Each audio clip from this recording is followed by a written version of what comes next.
Hello everyone, this is Madhumati, Assistant Professor, Department of Food Technology, SNS College of Technology. So in this lecture series video, let's say something about the pulsed light treatment. So this is one of the non-thermal processing technique that is used to inactivate the microbes and to extend the shelf life and as well as to preserve the food material. So first of all, what is actually pulsed light? So it is one of a non-thermal preservation technology that is being used by using intense light pulses that which delivers like short burst of like broad spectrum of either UV light, visible light or near infrared. So it is mainly done in order to decontaminate the surface microbes that are present in the food and as well as in the packing materials. And it is most effective method against killing bacteria, yeast, mold and other viruses.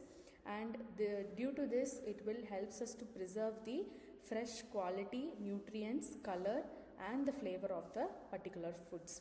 And it is considered one of the most safe method and also environment friendly technique too, which handles no chemicals residues.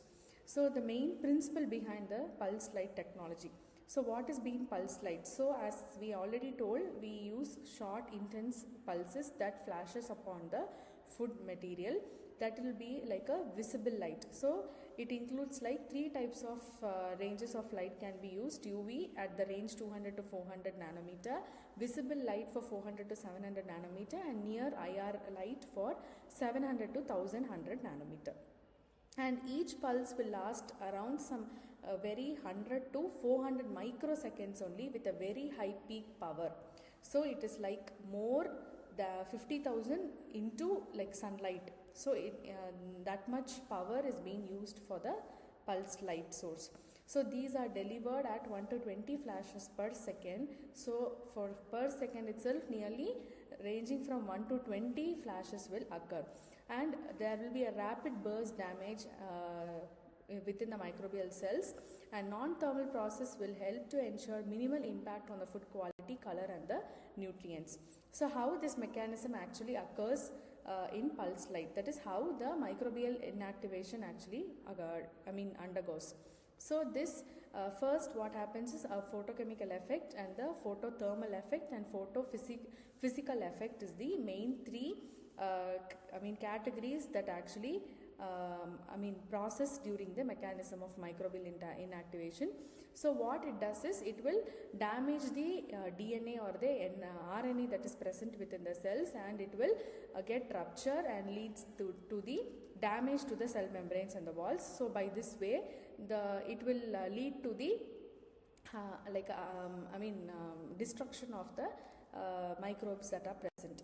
So where we can apply this? So application and the regulatory status is nothing but we can apply this in fresh fruits and vegetables like strawberries and apples, and even in the field of meat and poultry, during the processing of seafood also like oyster and the shrimp processing, and during the packing materials. Already if the food is being packed, so during the time of packing we can use in bottles, caps and films. It can be able to helps to control the microbial growth. And for the dry products like spices, nuts and the grains also undergo the pulse light treatment. So it has to have a regulatory compliance with the FDA, EU and the FSSAI standards in order to get it approved for the surface decontamination.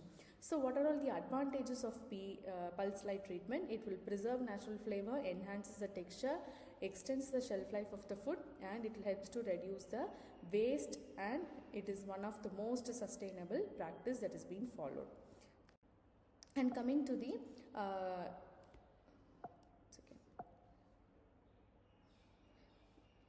so next is the concept of AI. So how we can actually relate this with the design thinking with the pulse light treatment. So design thinking, how we can relate is, first we have to identify how we can reduce the foodborne pathogens while preserving the quality of the food. So first, that is a problem statement that we have to take. Based on that, we have to create an empathy. That is, we have to understand what issue is related with the food safety concerns. So based on the consumer concerns and the safety concerns,